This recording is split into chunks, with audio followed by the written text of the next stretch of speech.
My entitled mom thinks that I'm staying with my boyfriend all because I'm taking what I can get, claiming that my boyfriend will not provide a future for me and that I am wasting my time. And despite the fact that I've tried multiple times to have a conversation with my mom, she still refuses to listen, leaving me at my breaking point, as right now I really don't know what to do. Here's what happened. I'm a 19-year-old female and I've been dating my boyfriend for the past 4 years. I never felt comfortable coming to my parents and telling them that we were dating because when I first brought it up to my mother at 16, she said she was not comfortable with her 16-year-old daughter dating. She also thought I was dating him because other people were dating at the time, and she saw it as me jumping on a trend, which are her exact words. Then prom came around a year or so later, and my mom got to meet him in person. We didn't plan to coordinate outfits, and we just went dressed as we like. We enjoyed ourselves and we had a great time. My boyfriend even talked to my mom and said that she was really nice to him, and he felt hopeful that he might actually have a chance with my mom coming around to him. Well, instead, after she went home, she criticized his appearance and talked trash on him instead of saying something nice about him. Even my aunt had to tell her that it wasn't that serious, and she was being way too harsh. I found this out from my younger siblings after the fact, and my boyfriend and I were crushed. Fast forward a few months ago, where I finally worked up the courage to tell them that I am dating him. Now, my father didn't say much. He just asked the basics about what he does and what he looks like, whereas my mom didn't really ask much about him, but emphasized that I need to focus on my degree in college and not to focus too much on men and get distracted. Now, the entire summer, they did not ask a thing about him and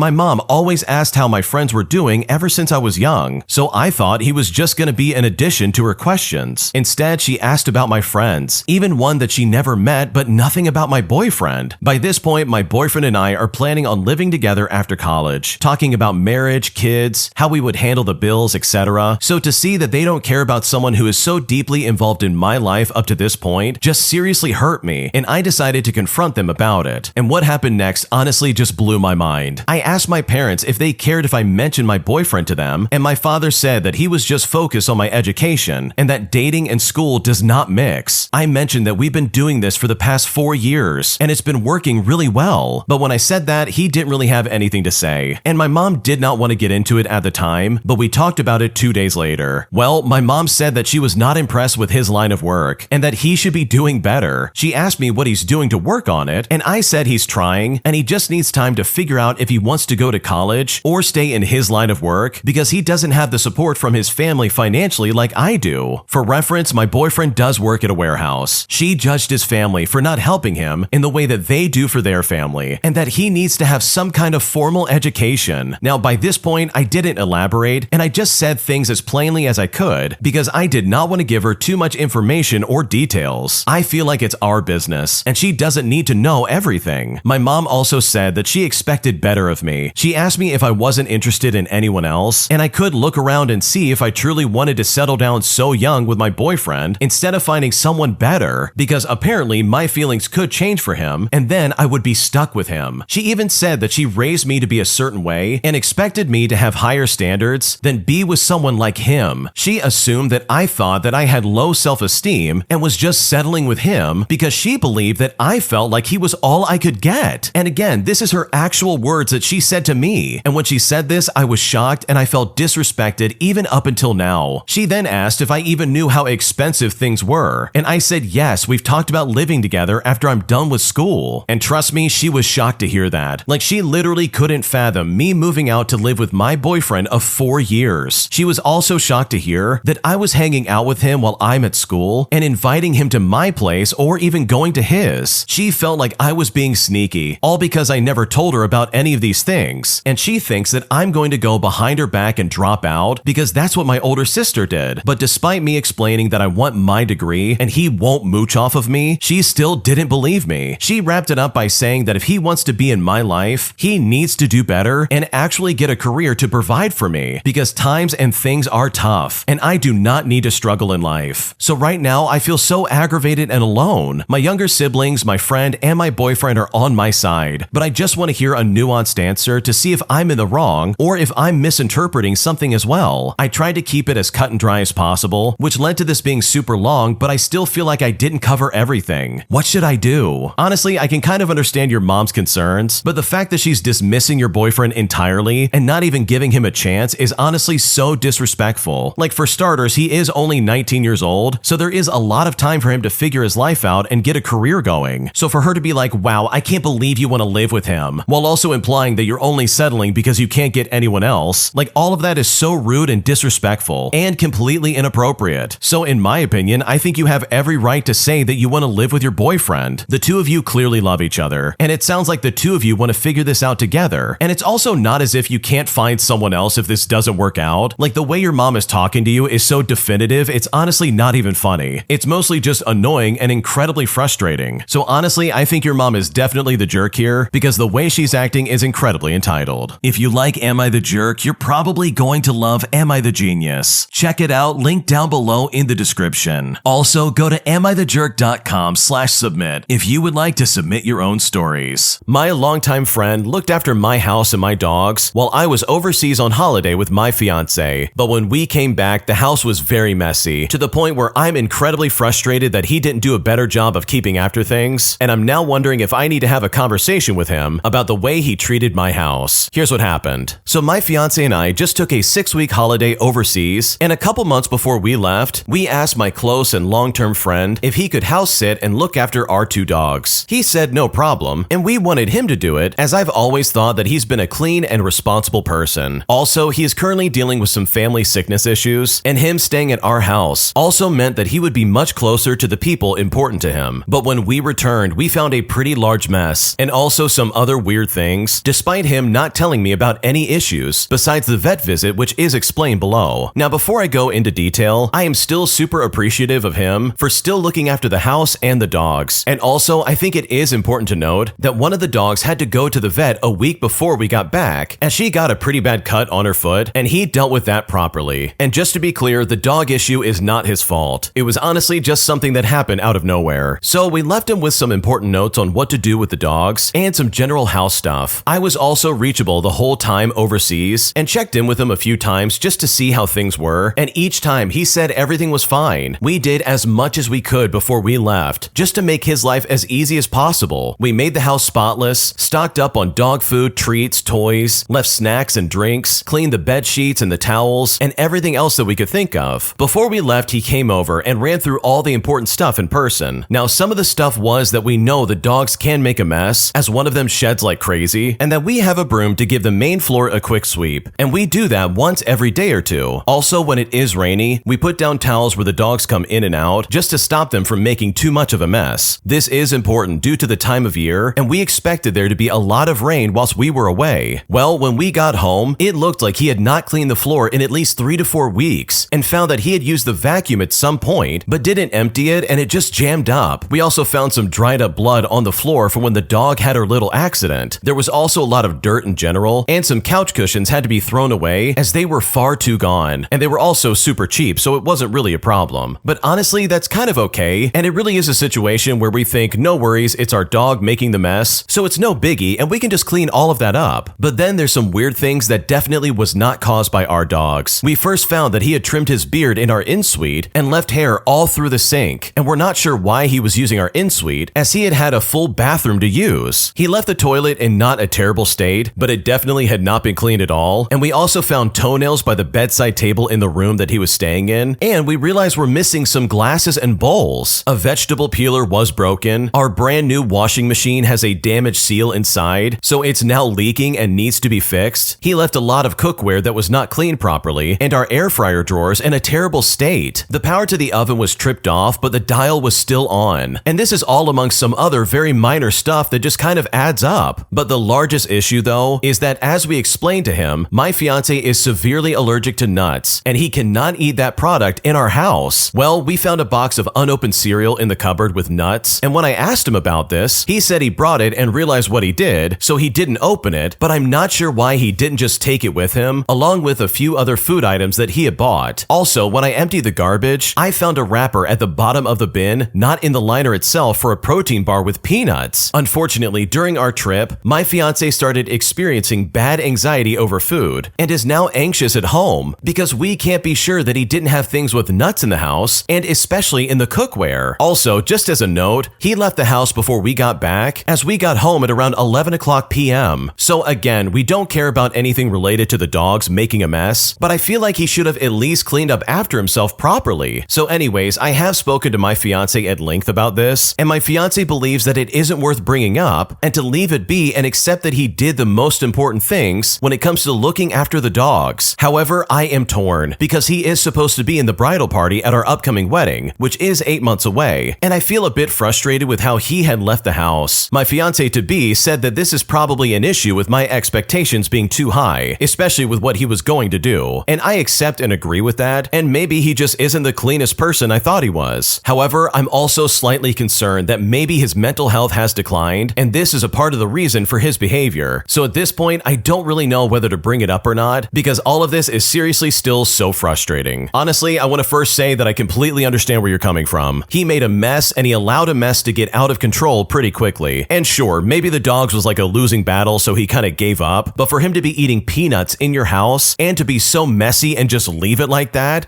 in my opinion is so unacceptable. There is no good excuse for that, and he seriously should have cleaned up after himself. Like, there really is no good excuse in that regard. But in my opinion, when it comes to like actually talking to him about this, I unfortunately just don't even think it's worth the time. I think your fiance might be right on this regard, because honestly, this might be just one of those like, okay, lesson learned, we will just never let him watch our house ever again. Because sure, he watched the house and he kept the dog safe, but it sounds like after the second week of being there, he got lazy and just didn't take care of things in the way that he should have. So in my opinion, I don't think it's worth a conversation, because I think it's only going to cause more problems than any kind of good. My entitled managers don't realize how valuable I am to their company, since I'm the sole reason why we have made more money than we've ever made in years. But after I make one simple request after years of working there, these people deny it and humiliate me, saying that if I'm unsatisfied, then I can look elsewhere for my employment. So I decided to maliciously comply, and as a result of my leaving, this company absolutely tanked, resulting in their future practically being on the line. Here's what happened. Okay, so at the end of my studies, I signed a contract for the job I wanted before even finishing my schooling. I wasn't rushed, and I pretty much interviewed with 5 jobs, with my resume sent out to 7 places and 4 propositions coming back. The team I joined was 6 engineers, including me specializing in existing structures. Basically, if a bridge or a dam has a crack, they call us to come see on site and run calculation to see if everything is fine or not. Fast forward a year and I integrated quite well. I grew in competence and maturity, and after the second, I have gone from the guy asking questions to the guy they came to when people needed answers. All was well. I got raises every year and bonuses with compliments. It was all really good stuff. Well, things began to go bad after the 3rd year. At the 3rd year, I was more or less the go-to guy for complex projects, as well as when people didn't find answers. As such, I asked to move forward from project manager to a more back position that we will call technical referent. Basically, you keep producing as usual, but some of your time is dedicated to standard compliance for the team and answering deeper subjects that are passed through the year. It is not something that existed in this firm, but exists in a lot of other firms around here. I proposed this because at the time, the team had grown to 12 people. Thanks to my participation in more complex projects, we even had grown our sales by 30% in 3 years, and we had raised more people as project managers. But as a consequence, with basically 2 people taking the part I couldn't do when becoming a referent, it became a new possibility. Even my chief and the chief of my chief told me and wrote in my yearly review that a lot of the projects we had at the time were because I was here. Anyways, to become a technical referent, I told them I would need to get some formations to complete my technical knowledge, for which I proposed the subjects myself and even got pricing and contact for institutions. Well, they agreed, both in oral and writing, but said that it might take some time, but they are interested in creating this position in the firm, and I think at this point you can begin to imagine where this might be going. As the 4th year rolled around, I was becoming more and more essential to the team. I was teaching and testing newcomers, everyone came to me asking questions instead of going to the chief, and even the chief himself came to me. He even told me that he didn't even comprehend some of the technical reports, as well as the calculations that I made. Basically, I became the go-to guy when we were blocked or at a loss. Now, seeing that nothing was happening regarding the formations that I asked for and the position, I asked to see someone from HR to discuss my career plan. Well, the HR interview was a dumpster fire. They got my name wrong, they had never heard of me, they didn't get my file, absolutely nothing. So the discussion was rather void and short. Now, to give you an idea, the firm is quite big here for our branch of the trade, maybe 500 people in total, with 6 HR people at the time for all of us. And funny enough, the HR that I saw was the one who recruited me. Around came the yearly interview with my chief, and I pretty much said I was beginning to have some doubts about their will to make me evolve. Now, they did give me a raise and a bonus, and told me that they would do everything necessary to make me go to the next level. Now, at my 5th year, 3 people left, 2 for geographical reasons to reunite with family, and 1 because they realized they technically couldn't follow the team and the projects we worked on. And as you can probably guess, nothing happened for me. I was more or less one of the 2 pillars of our team, but no formations, no evolution, no nothing. I even had to fight to get a specialized computer for calculations for my job. Anyways, I asked to see my chief, and I basically told him that it's been 2 years and nothing has been done, so please do something, anything. After this though, they asked for a meeting with the chief of my chief, as well as 2 others from other divisions. Now, the first thing in the meeting is that the chief of my chief says, "So I didn't read your file and I'm not aware of what is asked, so please explain it again." Now, for reference, this guy manages 50 people, so I think to myself, fine, and I just go ahead and explain. After explaining, I was more or less crushed by 2 of them for 1 hour, while my chief sat there and said nothing. Basically, I didn't make any effort. It is my job to answer everyone. I was asking too much and stuff like that. Now, to be true, at the 10th minute, I just shut my brain off. And at the end, I pretty much told them that if nothing is done, I would begin to look elsewhere, and many of the team which are looking at this situation might follow me. They answer that I should look elsewhere if not satisfied, but they will see to meet my demands, which is quite a contradiction. Cue now 4 months later, where I was more or less treated as if I was sick, and I would transmit it to them by hierarchy. I was told on multiple times the grass is not greener elsewhere. You might not find something better, but you might still want to look, and all the other nice things that you can imagine to keep someone. I get along with everyone in the team. All of them were quite irritated with what was happening for me. That is, except for my chief, who was indifferent. Now, as a side note, most of them were taught by me at this point, with their skills inherited from me as well. And because I was fed up with the hierarchy, I did begin the search, thinking nothing would move. And indeed, nothing did move. I sent out 5 resumes, I interviewed for 3, and I got 2 propositions, with me finally accepting one. Before going, I told them that even if the grass is not always greener elsewhere, you won't keep someone by threatening them, and that people might follow what I have done if they are not able to recognize their own talents. I got a nice job now that's much more laid back. It has less hours, and it's a 10% raise. There's also more advantages, and a national referent for my post, and much more. Well, this is when the fallout starts to happen. 2 people followed me in resigning, both 3 and 6 months later, because they lost trust in the firm with what happened to me. From the 6 people who left, 3 of them told me that they would leave because of what happened. And from what they said to me, the atmosphere there is now completely gone. They don't have anyone to turn to for technical questions, and there's no fun discussion at the job. No more technical discussions, and it is basically a skeleton crew waiting to find better. To give you an idea, those guys are good. I tried to recruit 2 of them myself, but was refused because it was too far for their family, which is understandable. I do try to send them job offerings that I hear about, and I try to recommend them. When they are gone, the person with the most experience in the division, except for the chief, would have about 10 months experience, and the medium experience would be about 5 months. They lost big contracts that I carried, and some clients even called me personally to ask what happened and said they will give them the benefit of the doubt, but they told me they didn't trust my chief because he screwed me over in the past. I went back some time ago to say hi, and I was told that sales have gone back to the level 5 years ago before I was in the firm, and at the time, they had a 35% decrease in sales in 9 months, while also having 3 different resignations in the process. Even my now past chief told me that they now don't even try to answer projects that involve any calculations that seem a bit hard, because they don't have the competence now that I'm gone. And now the future for the division seems hazy, because they don't know where to stand because nobody knows what they're doing. Now, this was quite some time ago, but I'm happy to get this off my chest. For newly hires and first job people, please begin to recognize your worth as soon as you can. It will help you so much to evolve and know firsthand when you are being screwed. Wow, what a story. This honestly is so crazy to me. This is a classic situation where these people did not know who they were losing. Like literally, the guy in this story is like the man that people go to. He quickly became that go-to person, and he practically carried their sales department because he was the guy that literally knew how to do everything. So the fact that HR and your manager and your chief, or whatever you want to call him, would sit there and not advocate for you, or at least try to get something going for you where your career path is expansive and you can get a lot of things done, like that is crazy to me. They willingly gave up one of their best employees all because they didn't want to expand your opportunities. And that is crazy to me. There's no reason for that. And it's a shame because they only realized your value as soon as you left. left. And I'm kind of glad that you left too, because you have a job where you get paid more but work less. And I don't know about you, but I think that is definitely the dream. So truly, with all things considered, you not only prove that you are a high-value employee to these idiotic HR managers, but you also prove that yes, the grass absolutely can be greener on the other side. When you subscribe, make sure to hit the bell to turn on notifications. To finish listening to all the stories, check out the playlist at the top of the description. And if you want some chill music to put on in the background, check out easymode.com. If you like Am I the Jerk, subscribe to Am I the Genius. Everything will be linked down below in the description.